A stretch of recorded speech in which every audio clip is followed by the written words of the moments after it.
आज मेरे लिए बड़े सौभाग्य की बात है कि माँ जानकी की इस धरती पे शिव गुरु की चर्चा में उपस्थित होने का मुझको मौका मिला। मैं लेट से आप लोगों के समक्ष उपस्थित हुआ हूँ। आप तमाम गुरु भाई गुरु बहनों के चरणों में शिव प्रकाश का प्रणाम, मेरा प्रणाम स्वीकार करिए। आज साहब दीदी का मैरिज एनिवर्सरी डे है, 40वां मैरिज एनिवर्सरी डे है, 50वां एनिवर्सरी डे है। सॉरी,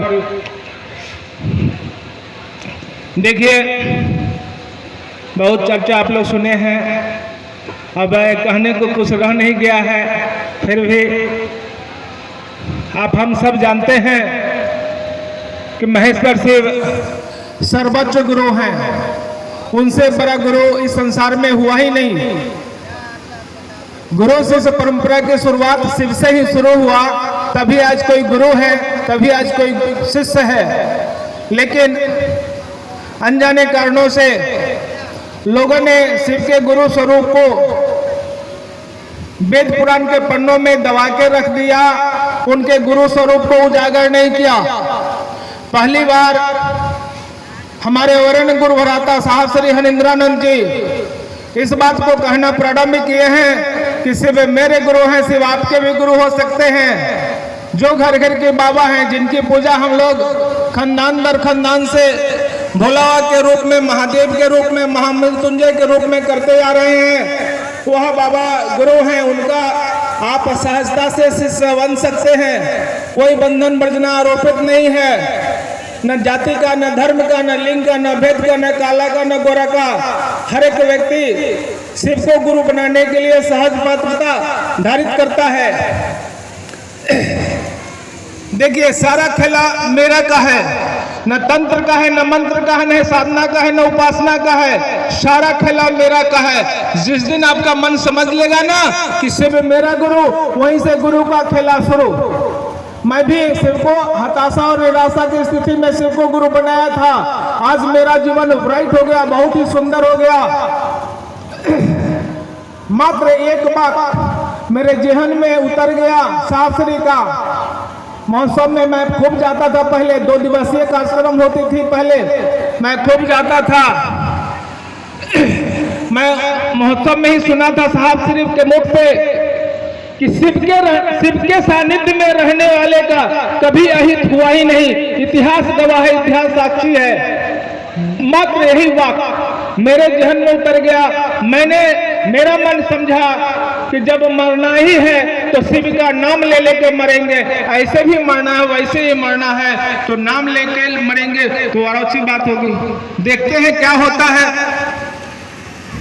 आजमा कर कहीं देख लेते हैं। आज मेरा जीवन काफी सुंदर हो गया। अभी भैया भी बता रहे थे कि साहब श्री प्रथम सूत्र पर विशेष बल दे रहे हैं, विशेष जोर दे रहे हैं। मन ही मन तो कहना है कि हे शिव आप मेरे गुरु हैं, हे शिव आप मेरे गुरु हैं, मैं आपका शिष्य हूँ, मैं आपकी शिष्या हूँ।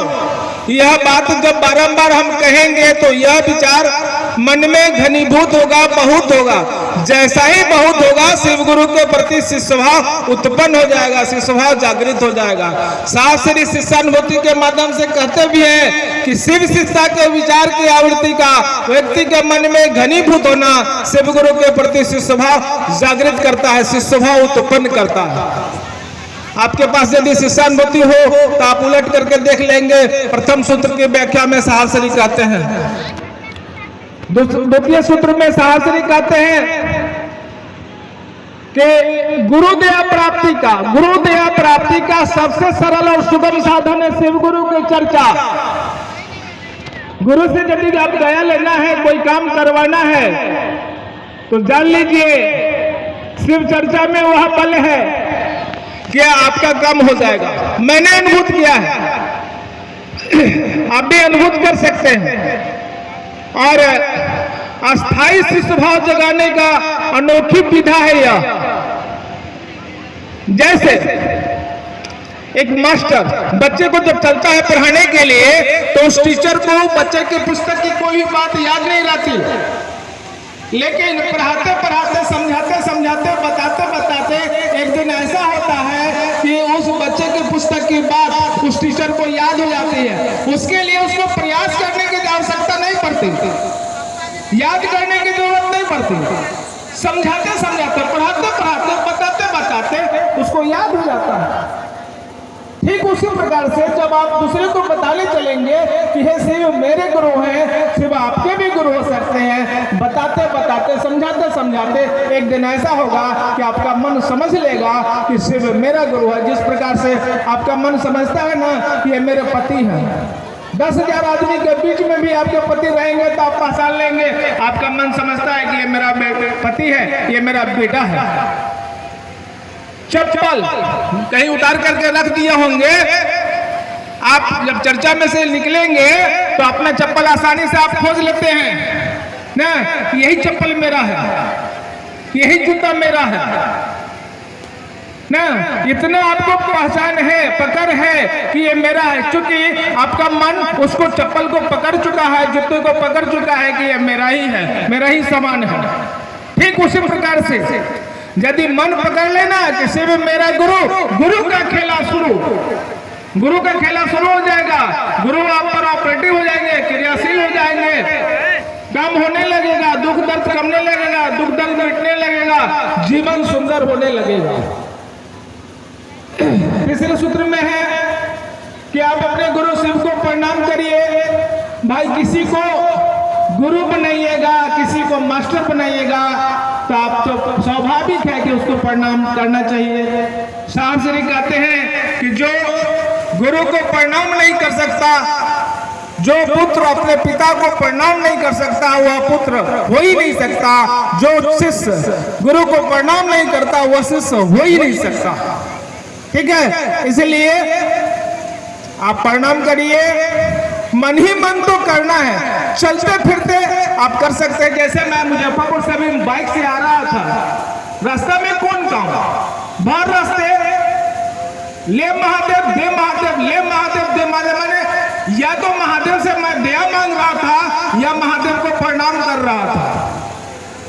मैं कोर्ट में काम करता हुआ एडवोकेट हूँ, जब कोर्ट रूम से निकलता हूँ, मेरी अपनी स्थिति है, तो या तो मैं महादेव को प्रणाम करता रहता हूँ या महादेव से दया मांगता रहता हूँ। काम खत्म करके जब निकलते हैं घर आने के लिए तो सब्जी लाने जाते हैं, सब्जी वाली से भी मैं चर्चा करता हूँ, क्लाइंट से भी मैं चर्चा कर लेता हूँ फुर्सत के समय।